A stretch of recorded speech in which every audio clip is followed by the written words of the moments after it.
చేసుకొని ఆరోగ్యవంతులుగా ఉండాలని కోరుకుంటూ, అలాగే గత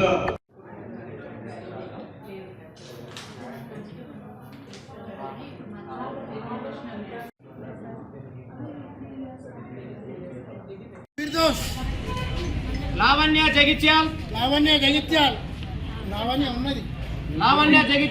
క్యాన్సర్ డిటెక్షన్ క్యాంప్ గతంలో రోటరీ యాపీ పరంగా చాలాసార్లు జగిత్యాల ప్రాంతంలో, పట్టణంతో పాటు జగిత్యాల ప్రాంతంలో ధరంపురి, రాయకల్, కొడిమేల్ వివిధ గ్రామాలు కూడా చేయడం జరిగింది.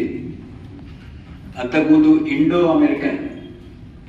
అమెరికన్ క్యాన్సర్ డిటెక్షన్ క్యాంప్ ఆ డాక్టర్స్ టీం కూడా వచ్చి వాళ్ళ మొబైల్ వెహికల్ తీసుకొచ్చి రోటరీ పరంగా జగిత్యాలలో చాలాసార్లు క్యాన్సర్ డిటెక్షన్ క్యాంప్ చేయడం జరిగింది.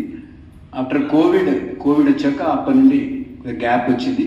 మరి రాజేందర్ గారు ఈ మధ్యనే మమ్మల్ని సంప్రదించడం, డాక్టర్ ఐఎంఏ డాక్టర్స్తో కూడా మాట్లాడి ఈ క్యాంపు నిర్ణయించడం జరిగింది.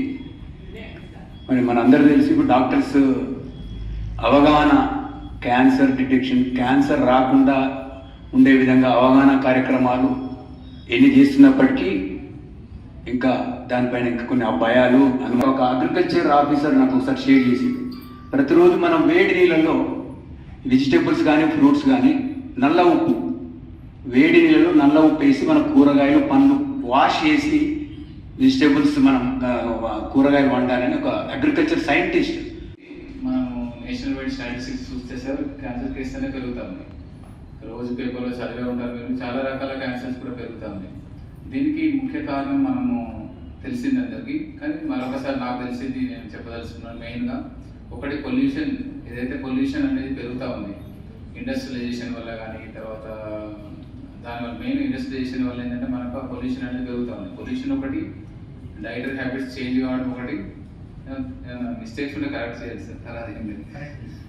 డైటరీ హ్యాబిట్స్ ఒకటి, తర్వాత జంక్ ఫుడ్ ఒకటి, తర్వాత స్మోకింగ్ ఒకటి, ఆల్కహాల్ ఒకటి, డ్రగ్స్ ఇవన్నీ కూడా, తర్వాత కొన్ని రకాల ఇన్ఫెక్షన్స్ కూడా మ్యాలిగ్నెన్సీ కారణం ఉంటాయి.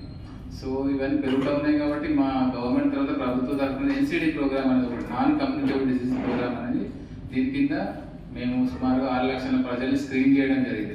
ఫస్ట్ ఫేజ్ ఆఫ్ స్క్రీనింగ్ అయిపోయింది 2020లో. ఇప్పుడు మళ్ళీ సెకండ్ ఫేజ్ ఆఫ్ స్క్రీనింగ్, మళ్ళీ రీస్క్రీనింగ్ కూడా చేస్తాము. మేము మెయిన్గా ఫోకస్ చెప్పేది ఏంటంటే sir, government scientist madam oral cancer కానీ, తర్వాత బ్రెస్ట్ క్యాన్సర్, సర్వైకల్ క్యాన్సర్, ఈ 3 క్యాన్సర్స్ మీద మనము స్క్రీనింగ్ చేసి వాళ్ళని రిఫర్ చేయడం జరుగుతూ ఉంది గవర్నమెంట్ సెంటర్స్కి. ఈ యొక్క స్క్రీనింగ్ క్యాంప్ వల్ల ఏమైందంటే అన్ని రకాల మెయిన్గా ఆ క్యాన్సర్సే కాకుండా అవే sir main oral plus cervical.